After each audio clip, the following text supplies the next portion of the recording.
உண்டு. உண்ணல், பருகல், குடித்தல், தின்றல், நக்கல். ஆமா. இந்த உண்ணல் அப்படின்னா சாப்பாடு சாப்பிடறத உண்ணல் தான் சொல்லணும். பருகல் அப்படின்னா பாயாசம், கஞ்சி இதெல்லாம் பருகிறதுன்னு பேரு. குடிக்கிறது அப்படின்னா தண்ணி, காப்பி, பால், டீ இதெல்லாம் குடிக்கிறதுன்னு பேரு. அதுவே திங்கிறதுன்னா என்ன தெரியுமா? முறுக்கு, அதெல்லாம் திங்கிறதுன்னு பொருள். தேனும் பஞ்சாமிரதமும் எவ்வளவு பெரிய கோடீஸ்வரனா இருந்தாலும் சாப்பிட முடியாது. எப்படி சாப்பிட முடியும்? அதோட ருசி தெரியாது. உள்ளங்கையில ஊத்தி அப்படிதான் சாப்பிட முடியும். அப்படி சாப்பிட்டாதான் ருசி தெரியும். ஏன்னா காரணம் நீங்க எல்லாம் அதுக்குதான் இல்லங்க. தேன் நீங்க சிரிச்சு சிரிச்சு மாட்டி விடக்கூடாது. அப்ப இப்ப தேன் வச்சிருக்கீங்க நீங்க? இல்லங்க. இப்ப நான் என்ன நக்க சொல்றீங்க நீங்க? ஐயா என்ன சொல்றது கேளுங்க. நீங்க அதுக்கு தான் லாயக்கனா? அது என்ன பேசுது? அதுக்கு தான் லாயக்கனா? நீங்க அதுதான் சாப்பிடுவீங்க. இல்ல அப்படி சொல்லணுமா? இடத்துல எங்களுக்கு அதான் இருக்கு. தேனும் தினமும் தானே இருக்கு. தேனை கையில ஊத்த எப்படி சாப்பிடுவீங்க நீங்க? இல்ல நீங்க எப்படி சாப்பிடு? ரொம்ப தான் பேசுறீங்க. நான் ரொம்ப பேசாததுனாலதான் நீங்க அதிகமா பேசிட்டீங்க.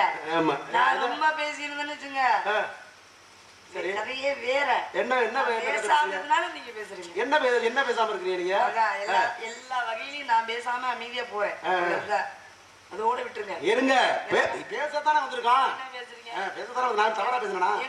தவறா பேசுறேனா? நான் தவறா பேசுறேனா? அப்ப நீங்க வந்து அந்த வார்த்தையை சொல்லக்கூடாது. அப்ப நீங்க அதுக்கு தான் லாயக்கனா? அப்ப என்ன இருக்கா? அப்ப இருக்கா வச்சிருக்கீங்களா? தேன் எடுத்து கையில ஊத்துனா எப்படி சாப்பிடுவீங்க நீங்க? அப்ப இருக்கு வச்சிருக்கீங்க. அதுதான் லாயக்கு. அத வச்சிருக்கீங்க. அத அப்படி தான் சாப்பிடுவீங்க. அப்படிதான் சாப்பிட முடியும். இங்க தேன் தாங்க இருக்கு. வச்சிருக்கீங்களா தானங்க? நான் வச்சுக்கல. அப்புறம் இங்க அப்பா அம்மா அண்ணன் எல்லாம் தேன் எடுத்தல், திணை விதைத்தல், அப்ப நீங்க என்ன விளக்கு எடுத்தல். இதுதான் தொழில். அப்ப நீங்க என்ன தேன் எடுத்து வச்சிருக்கா? என்ன போங்க எங்க அப்பாவை கட்ட சொல்றேன். நீங்க எங்க அம்மாவை கட்ட சொல்றேன். நான் என் தோழி இருங்க. நான் அவங்க எல்லாம் இல்ல, அவங்க கேட்கவே இல்ல. நிக்கிறது யாரு? சொல்றது நீங்க. நீங்க விடுங்க, அதை வேணா நான் செய்யறேன்.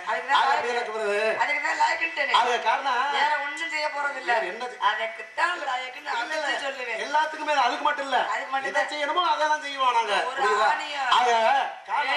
செந்தமிழ் நாடன் போதினிலே இன்ப தேன் வந்து பாயுது காதினிலே அப்படின்னாங்க. புரியுதா? ஆக தமிழ் வார்த்தைப்பட்டது தேன் மாதிரி இனிக்குமா? சொல்ல இல்ல, அது காதல ஊத்துறாங்க. வானொரு ஓங்கி வளம்பெற வளரினும் ஒருவருக்கு இருக்கவே நிலைதராதாம். தெல்லியாலின் சிறுபுழ தொருவிதை தென்னீர் கயிற்று சிறுமின் சினையினும் நுண்ணிதை ஆகினும் அண்ணல் யானை அணிந்தீர் புறவி ஆட்பெறும் படையோடு மன்னருக்கு இருக்கவே நிலைதருமா. இதுல என்ன தெரியுது? தேன்படு வளையம். அதான் நீங்க கொட்டையை பாத்திருக்கீங்களா? கொட்டை பாத்திருக்கீங்களான்னு கேட்டேன். எனக்கு அது வேலை இல்ல. அட பணங்கொட்டை பார்த்தது இல்லையா? எனக்கு வேலை இல்லைன்னு. பணங்கொட்டையை பார்த்தது இல்லையா? எனக்கு வேலை இல்லைன்னு. ஏன்னா காரணம் நீங்க சொன்ன மாதிரி பாக்குறதுன்னு ஒரு வேலை இருக்குங்க. இப்ப நீங்க சொன்ன மாதிரி தேன்படு பனை. ஆக அந்த கொட்டை பெருசா இருக்கும். அந்த கொட்டை பெருசா வந்தாலும் கீழே வந்தாலும் முளைச்சு என்னங்க விதைன்னு சொல்லிட்டு கொட்டைங்கிறீங்க. தேன்படு விதைன்னு சொன்னீங்க, அப்புறம் கொட்டைங்கிறீங்க. தேன்படு விதைன்னு என்ன பண்ண கொட்டை என்ன? ஏங்க இப்ப ஒரு விஷயம் சொல்லும் பொழுது விதைன்னு சொல்லப்படும். இன்னொரு விஷயம் தெரியுமா? இப்ப பருத்தி இருக்குங்க. கடையில போய் என்ன பண்றாங்க பாமர மக்கள்லாம், அந்த விதையை கொடுங்க. பருத்தி கோட்டை இருந்தா ஒரு 2 கிலோ கொடுங்க. அங்க கேட்கறது பருத்தி கோட்டை. பருத்தி கோட்டையா? பருத்தி கொட்டையா கோட்டையா? கொட்டைமா பருத்தி கொட்டை. பருத்தி கோட்டை இல்ல. அதுதான். ஏன்னா காரணம் பெரிய பனைமரத்து நிலையில உட்கார நிலைப்பாட முடியாதான். அதே நேரத்துல இந்த தெல்லிய ஆழின் சிறுபட தொழிலை ஆழமழை எவ்வளவு, அதுக்குள்ள விதை எவ்வளவு. ஆனா அதை விட சிறு மீன், அதை விட சின்னமா. ஆனா அது விழுந்து மரத்தை இடத்துல நீங்க சொல்ற மாதிரி எல்லாரும் இழைப்பாடிட்டு போகலாமா? புரியுதா? அது காரணம் இந்த பெருசுக்க வந்து நிழல் தராதுன்னு சொல்றீங்கல்ல. பனைமரம் நிழல் தராதுன்னு சொல்றீங்க. ஆனா 2 பேருக்கு நிழல் தந்தது. யாருக்கு தந்தது சொல்லுங்க? ஒண்ணு பூசலார் மனதிலே கோயில் கட்டி கும்பாபிஷேகம் செய்யற அளவுக்கு அந்த நிழல் நகராமல் இருந்தது. திருவள்ளுவர் சின்ன குழந்தையாக இருந்த பொழுது பெற்ற உடனே ஆதியும் பகவனும் அங்கே போட்டுட்டு போயிட்டாங்க. அந்த நிழல் அந்த குழந்தைக்கு நகராமல் நிழல் கொடுத்துக்கிட்டே இந்த 2 பேருக்கு நகராம இருந்தது. அது நடந்தது எங்களுடைய நாடு தொண்டி நாட்டுல. இந்த ஒரு விஷயமா இப்ப பனைமரத்துக்கு அதான் சிறப்பா? என்ன சிறப்பு இருக்கு? காரணம் என்னமா? பனைமரம் இந்த ஓங்கி வளர்ந்துருக்குள்ள பனைமரம், இந்த பனைமரம் எடுக்கிறமா அதுக்கு என்ன சக்தி இருக்குதுமா? மழையை இழுக்கக்கூடிய ஒரு சக்தி இருக்கிறதுக்கான். மழை நீரை இழுத்து தன்னுடைய வேர்களில் வச்சு பிற மரங்களுக்கு அது வந்து அதோட வேரை வெட்டி பாத்தீங்கன்னு வச்சுங்களேன், அதுல இருந்து நீர் வழி. அதாவது குழா மாதிரி இருக்கும், சின்ன சின்ன குழா மாதிரி. ஆமா, தன்னடக்கம் வைத்துக் கொண்டு தன்னை சார்ந்த பக்கத்துல இருக்க தாவர இனங்களுக்கும் தண்ணீரை கொடுக்கக்கூடிய ஒரு தன்மை எதுக்கு இருக்குன்னா அது பனைமரத்துக்கு தான் இருக்கு. ஏன்னா எதுக்கு சொல்லனா பாவம் ஒரு பக்கம் பழி ஒரு பக்கம் அழிச்சான். பாவம் ஒரு பக்கம் பழி ஒரு பக்கம் அழிச்சு. என்ன போல வேட்டைக்காரன் ஒருத்தன் வேட்டைக்கு போயிருக்காங்க. வேட்டைக்கு போய் என்ன பண்றான், காடு புறம் திரிஞ்சு அலைகிறான். திரிஞ்சு அலைஞ்சு எதுவுமே கிடைக்கல. களைப்பு, கோடை கால வெயில் கொளுத்துது. இதுக்கு என்ன பண்ண அப்படின்னா களைப்பாருவம் அப்படின்னா ஒரு ஆலமரம், ஒரு ஆலமரத்து பக்கத்துல போய் நிலவுனா இங்க இது வர்றான். அதே நேரத்துல மதுரை எம்பதியில திருமணம் முடித்த ஒருத்தர் என்ன பண்றாரு, அப்பெல்லாம் கால்நடையா தானே போவாங்க. மதுரை எம்பதியில திருமணம் முடிச்சு தன்னுடைய மனைவிய மாமனார் வீட்டுக்கு கூட்டிக்கிட்டு கையை கால்நடையா போறாங்க. போனா அந்த அம்மா கர்ப்பமா இருக்காங்க. கர்ப்பமா இருக்கிறதோட கூட்டிக்கிட்டு போறாரு. போனா கடுமையான வெயில், அந்த அம்மாவுக்கு தாகம் எடுக்குது. அப்பதான் சொல்றாங்க, அப்ப ஐயா எனக்கு தாகம் எடுக்குது ஐயா, போய் தண்ணி கொண்டு வாங்கன்னு தன்னுடைய கணவன்கிட்ட சொல்றாங்க. அந்த அம்மா சரிம்மா இந்த ஆலமரத்துல உட்காரு, சற்றை கொஞ்சம் இளைப்பாரிக்கிட்டு நான் போய் தண்ணி கொண்டு வரேன். தண்ணி கூட அவங்க போயிட்டாரு. இருந்தம்மா மரத்துல சாஞ்ச வாக்குல அப்படியே கர்ப்பமா இருக்காங்க, மரத்துல சாஞ்ச வாக்குல இருக்காங்க. அப்ப பக்கத்துல இன்னொரு மரம், அந்த மரத்துல வேட்டையாடி களைப்போட வந்து வேட்டைக்காரன் ஒரு அம்போட அப்படி நின்றுட்டு இருக்கான். வில்ல போட நின்றுட்டு இருக்கிற இடத்துல பாருங்க, அவன் கவனிக்கல, பெரிய காற்று அசையுது. காற்று அசைஞ்சோம் என்னையா உங்களுக்கு பாட்டு பாடுங்க. அது குறிப்பா நல்ல பாட்டா பாடுங்க. இப்ப பாடுறவரும் நான் பாட்டு ஏங்க அவ்வளவு பழைய பாட்டு வந்து பாடுங்க. ஒரு பாட்டை பாடுங்க, நல்ல பாட்டா ஒரு பாட்டு பாடுங்க. தர்க்கம் இதோட மாட்டேங்கிற பேசுற பாட்டு கட்சியா அந்த கதையை சொல்லி முடிச்சு பாடுறாங்க. சித்தடை கட்டிக்கிட்டு சிங்காரம் பண்ணிக்கிட்டு மத்தப்ப சுந்தரி கொடுத்து வந்தாளா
செல்தமிழும் நாப்பழக்கம் வைத்ததோர் கல்வி மனப்பழக்கம் நித்தனடை நடைப்பழக்கம் நட்பும் தலைமுறை பிறவி குணம் விட்டான். மனிதன் பிறந்த குணம் போக போக மாறுது அப்படின்னா பிறவி குணம்னு சொன்னாங்கல்ல, அது மாதிரி இல்ல, பிறந்த போது இருந்த குணம் போக போக மாறுது, அப்புறம் எனக்கு இந்த மனிதன் தோன்றி புகழோடு தோன்றுங்க அக்கிலார் தோன்றியில் தோன்றாமை நன்று அப்படின்னா எனக்கு பிறந்தோம் இருந்தோம் இறந்தோம் அப்படிங்கிறத விட ஏதாவது ஒரு உபகாரம் செய்யாட்டி உபத்திரம் செய்யாம இருக்கணும் பிறருக்கு. நீங்க மத்தவங்களுக்கு சொல்லாதீங்க, சொல்ற தகுதி உங்களுக்கு இல்ல, சொல்ற தகுதி உங்களுக்கு இல்ல. என்ன என்ன மத்தவங்களுக்கு உதவி செய்யாம இருந்தாலும் பரவாயில்ல, ஒவ்வொருத்தரையும் செய்யாம இருக்கணும். அப்ப நான் என்ன உங்களுக்கு ஒவ்வொருத்தர் பண்ணேன், ஏகப்பட்ட ஒவ்வொருத்தரையா சங்கத்துல சொன்னா சங்க அப்புறம் உங்களுக்கு முடிவு எடுக்க வந்துடும். அதனால நீங்க வந்த வேலை மட்டும் சொல்லுங்க, அதெல்லாம் சொல்லிட்டு தெரியாது இருங்க. அதாவது உபகாரம்னா நீங்க நினைக்கிற மாதிரிலாம் தவறான உபகாரம் இல்ல அப்படின்னா. ஆமா, நான் சொன்னது வந்து தவறா கூட இருந்துக்கலாம், தவறா இருந்துக்கலாம், அது நீங்க எனக்கு இது தவறு அப்படின்னு சொல்லி காட்டிருக்கலாம். புரியுதா? அறியாம வரக்கூடிய வார்த்தை தான். புரியுதா?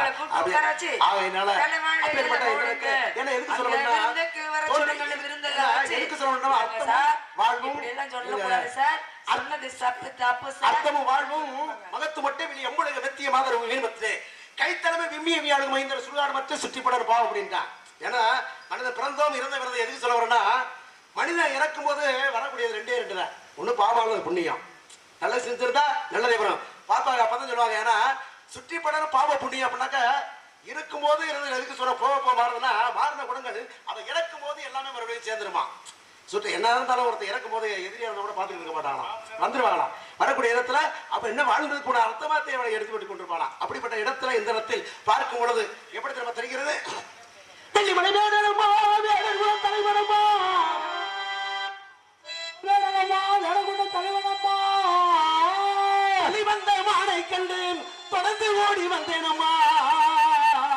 அம்மா துள்ளி வந்த மானை கண்டு துரத்தி ஓடி வந்தேனம்மா. அம்மா வனத்துக்குள்ளே வனத்துக்குள்ளே அம்மா உங்க வனத்துக்குள்ளே அம்மா உங்க வனத்துக்குள்ளே அம்மா வனத்துக்குள்ளே இருக்கு மீன் வரட்டு வம்பு இருக்கு. அம்மா வனத்துக்குள்ளே இருக்கு மீன் வரட்டு வம்பு இருக்கு.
காட்டகத்தேனிக்கும் மொபைல் நல்மரங்கள் சமீரடிவே நீட்டுடைய வசி என்றால் குறிப்பறிய மாட்டாதவன் வானத்துக்கு சமம் அப்படிங்கிற குறிப்பறிஞ்சு நோக்கம் அறிஞ்சு இந்த மான கொடுப்பீங்க அப்படிங்கிற நம்பிக்கையோட வந்துட்டேன்.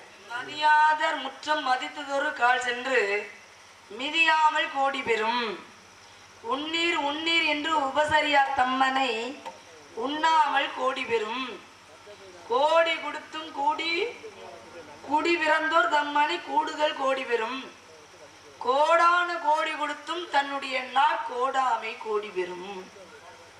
அவை முதட்டி சொல்றாங்க. இதுல மதியாதர் முற்றம் மதித்ததொரு கால் சென்று மிதியாமல் கோடி பெறும். அது நமக்கு இப்ப வேணாம், இப்ப பேசுற எனக்கு அது சந்தர்ப்பங்கள் இல்லை. உன்னீர் உன்னீர் என்று உபசரியா தம்மனி உண்ணாமல் கோடி பெறும். அதுவும் இப்ப எனக்கு வேண்டாம். கோடி கொடுத்தும் குடி பிறந்தோர் தம்மனை கூடுதல் கோடி பெறும். அதுவும் இப்ப வேணாம். கோடான கோடி கொடுத்தும் தன்னுடைய கோடாமை கோடி பெறும். இதுதான் இப்ப எனக்கு வேணும். படிச்சதெல்லாம் எல்லா இடத்துலயும் பேசலாமான்னு பேசக்கூடாது. சபையறிந்து பேசு, சமயம் அறிந்து பேசு, சில சமயம் பேசாமல் இருந்து பழகு. படிச்சதெல்லாம் பேசினா அப்படின்னா அது நல்லா இருக்குமானா இருக்காது. இந்த நல்ல பாட்டில் கெடுத்துட்டாங்க, படுத்துட்டாங்க, ஒன்றும் பிரச்சனை இல்லை.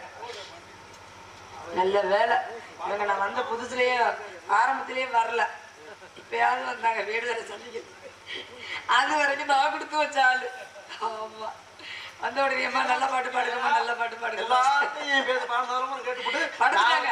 படுத்துட்டாங்க. அவ திருப்பார்கடல பள்ளிக்கூடம் அவ படுத்துக்க சரி பாருங்க எப்படி இருக்கணும். ஏன் அப்படின்னா கோடான கோடி கொடுத்தும் தன்னுடைய கோடாமை கோடி பெறும்னா என்ன தெரியுமா? உங்களுக்கு கோடான கோடி கொடுத்தாலும் சரிதான், சொன்ன சொல்ல மாத்தக்கூடாது. எள்ளு எவ்வளவு பெருசு, அதுல ஒரு 1000 அதை விட்டுறோம்னு வச்சுக்கோங்க, எவ்வளவு சின்ன பீஸ் வரும்.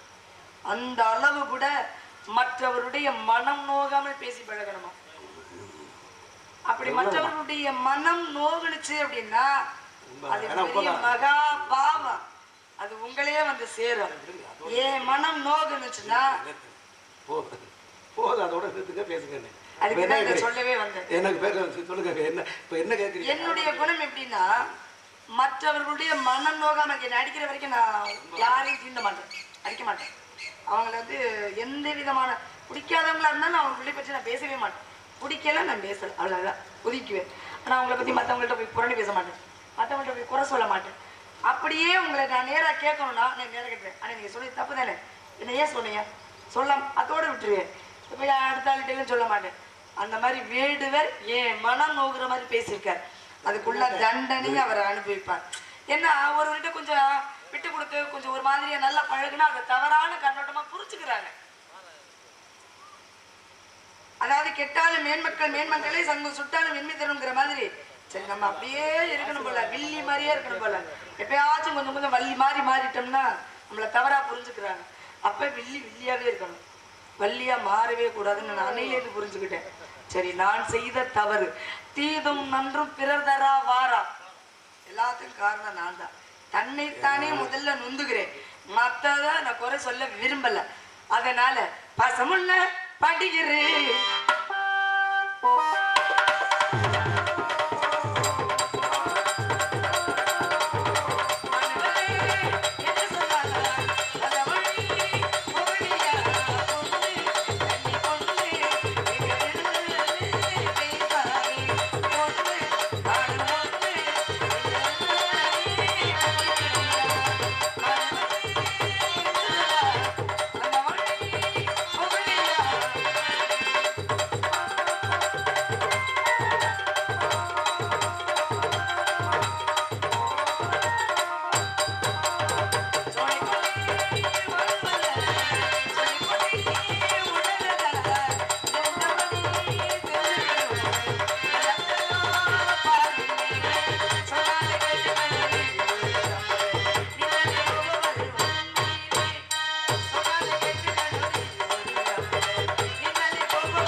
காரியே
ஆமாமா உனதான் தெரியும் இவர் எனக்கு ஐட்டமா என்ன தேடிட்டு வந்திருக்காரு பாருங்க. பொண்ணா பிறந்த ஆம்பளை கிட்ட கழுத்தை நீட்டிக்கணும். அவன் 1 2 3 முடிச்சு போட்டா மாட்டிக்கணும். பொண்ணா பிறந்தா பொண்ணா பிறந்தா ஆம்பளை கிட்ட கழுத்தை நீட்டிக்கணும்.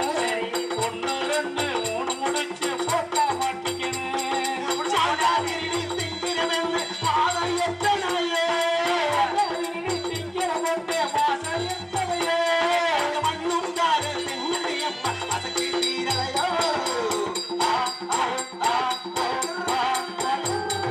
பொண்ணா பிறந்த ஆம்பளை கிட்ட கழுத்தை நீட்டிக்கணும். அவன் 1 2 முடிச்சு போட்டா மாட்டிக்கணும்.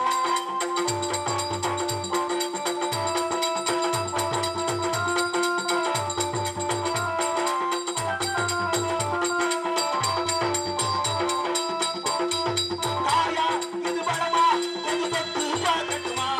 அது சுத்தி தினங்குட்டி தண்ணி தொட்டு இழுக்கட்டுமா? காயா இருவரமா கொஞ்சம் தொட்டு பார்க்கட்டுமா? அடி சுட்டி படு சுட்டி தண்ணி தொட்டி நவுக்கட்டுமா?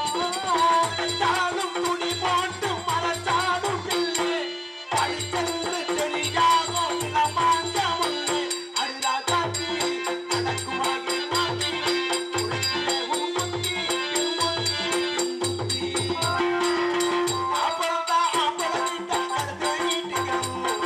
அவன் 1 2 3 அண்ணா அண்ணா அண்ணாவும் இல்ல பெரியாரும் இல்லையா வள்ளி கண்ணவன் பேரை வழி போக்குன்னு சொன்னாலும் வள்ளி கண்ணவன் பேரை வழி போக்குன்னு சொன்னாலும்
அடைவள்ளி வேடனாக வந்து உன்னுடன் விளையாடியது அடிய நான் தான் இப்பொழுது ஒரு திருமண முடிப்பிற்கு வந்துள்ளேன். ஆறிரு தடந்தோர் வாழ்க அருமகம் வாழ்க வெப்பை கோரு செய் தனிமையில் வாழ்க குக்குடம் வாழ்க செவ்வேல் ஏறிய மங்கை வாழ்க யானைத்த நனங்கு வாழ்க மாறிலா வள்ளி வாழ்க வாழ்க சேர் அடியார் எல்லாம் வெற்றிவேல் முருகனுக்கு ரோகரா எம்பெருமான் அடியவனுக்கு 2 வரவே வள்ளி தெய்வயானி சமேத சுப்பிரமணிய கடவுள் என்று மக்கள் எல்லோரும் அழைக்க வேண்டும். அவர்களுக்கு வேண்டுவரம் தாங்கள் கொடுக்க வேண்டும். தாரத்தில் 2ஆம் தரமாக இருந்தாலும் தரத்தில் முதல் தரம் உங்களுடைய வலப்பக்கம் நானே அமர வேண்டும். அதற்கு அருள் புரிய வேண்டும் தலைவா. ஏற்கனவே தெய்வயானையர் மூத்த மனைவி இருந்தாலும் கூட வள்ளி தெய்வானை சமேத சுப்பிரமணியன் உனக்கு முதலத்தை கொடுத்து உலக மக்கள் யாவரையும் அழைக்கும்படி செய்கிறேன். மேல பத்தியம்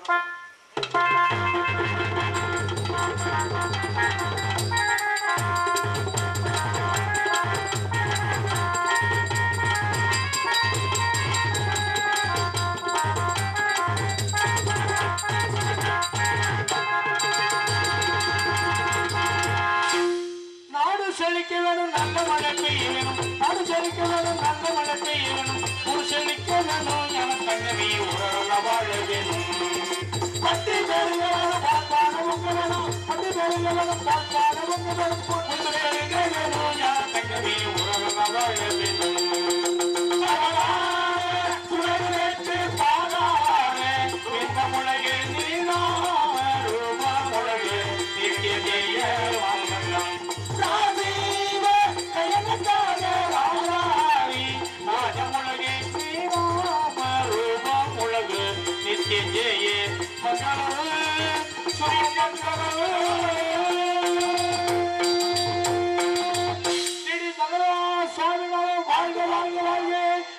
வாங்கலாம் முருகனுக்கு அரோகரா ஆஞ்சநேயமூர்த்திக்கு ஜெய்.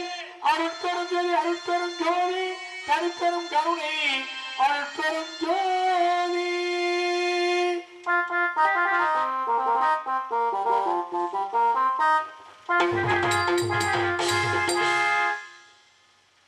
இந்த நாடகத்தில் நடித்த நாடக கலைஞர்களுக்கு செல்லப்பங்கோட்டை கிராமத்தார்கள் சார்பாக மாலை அணிவிக்கப்படுகிறார்கள். இங்கு ராஜ நடிகராக நடித்து மக்களின் அன்பையும் ஆதரவும் பெற்றிருக்கக்கூடிய அறநாயகர் நாகரத்ன பள்ளம் கண்டெடுத்த SS கலைவாணன் அவர்களுக்கு மாலை அணிவிக்கப்படுகிறார்கள். இங்கு சிறந்த முறையில் வள்ளியாக நடித்து மக்களின் அன்பையும் ஆதரவும் பெற்றிருக்கக்கூடிய மன்னார்குடியைச் சேர்ந்த பானுப்பிரியா அவர்களுக்கு மாலை அணிவிக்கப்படுகிறார்கள். இங்கு சிறந்த முறையில் உங்களிடையே நாரதராக நடித்த மரியாதைக்குரிய உக்கப்பட்டியைச் சேர்ந்த சரவணன் அவர்களுக்கு மாலை அணிவிக்கப்படுகிறார்கள். இங்கு சிறந்த முறையில் உங்களிடையே ஹார்மோனி விஷயத்திற்குரிய மதிப்புக்கு மரியாதைக்குரிய அருமை அண்ணன் RK மூர்த்தி அவர்களுக்கு மாலை அணிவிக்கப்படுகிறார்கள்.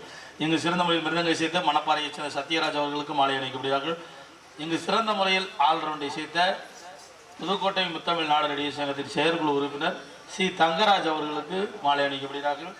இங்கு சிறந்த முறையில் தாளம் இசைத்த அம்மனை சேர்ந்த முருகேசன் அவர்களுக்கு மாலை அணித்தார்கள். ரொம்ப சீரோடு சிறப்போடும் அருமையான முறையிலே இந்த நாடகத்திற்கு டான்சராக நடித்த புதுக்கோட்டையைச் சேர்ந்த D விஜயா அவர்களுக்கு 2 பவுன்ல செயின், புதுக்கோட்டையை சேர்ந்த விஜயா அவர்களுக்கு 2 பவுன்ல செயின் போடுறோம். அப்ப நாரதரே, அதுக்கு அடுத்தபடியாக இந்த நாடகத்தின் அமைப்பாளர் மரியாதைக்குரிய அருமை சித்தப்பா எட்டிச்சேரியை சேர்ந்த விஜயகுமார் அவர்களுக்கு இங்கு சிறந்த முறையில் ஒளி அமைத்து கொடுத்த மரியாதைக்குரிய செல்வா ஆடியோஸ் அருமையான ஒளி அமைப்பு. தம்பி வாயா அண்ணே, வீடியோ கவரேஜ் பேர் என்னண்ணே? அருமையான முறையிலே தொலைநோக்கு பார்வையோடு உலகமெல்லாம் எடுத்து செல்லக்கூடிய ஈகிள் வீடியோ கவரேஜ் அன்பு சகோதரர்களுக்கு மாலை அணிவிக்கப்படுகிறார்கள். குன்ன குறும்பியை சேர்ந்த ஈகிள் அருமையான முறையில். அதற்கு அடுத்தபடி அவ்வளவுதானே கொட்டகை, அருமையான கொட்டகை. எங்க ஆளை காணா, பேர் என்ன? கனி, கொட்டகை கனி அண்ணா அவர்களை என அன்புடன் வரவேற்கிறார்கள். வேன் டிரைவர் அண்ணே, டிரைவர் கவிமூர்த்தி அண்ணே, வானே நிர்மல் அண்ணே, மோகன் அண்ணா அவர்களை வருக அன்புடன் வரவேற்கிறோம். எங்களுக்கெல்லாம் மாலை அணிவித்து மரியாதை செலுத்தக்கூடிய மாபெரும் கிராமம் என்று சொல்லக்கூடிய நமது செல்லப்பூங்கோட்டை கிராமத்தார்களுக்கும் இளைஞர் நற்பணி மன்றத்தார்களுக்கும் எல்லோரும் எல்லா விதமான செல்வம் பெற்று புகழ், கல்வி, ஆற்றல், நன்மக்கள், பொன், ஆயுள், நுகர்ச்சி, நோயின்மை என்று சொல்லக்கூடிய அனைத்து விதமான செல்வங்களும் பெற்று இன்புற்று வாழ எல்லா வல்ல நம்முடைய தெய்வத்தை வேண்டி உங்களிடமிருந்து பிரியாத விடைபெறுகிறோம். நன்றி, வணக்கம்.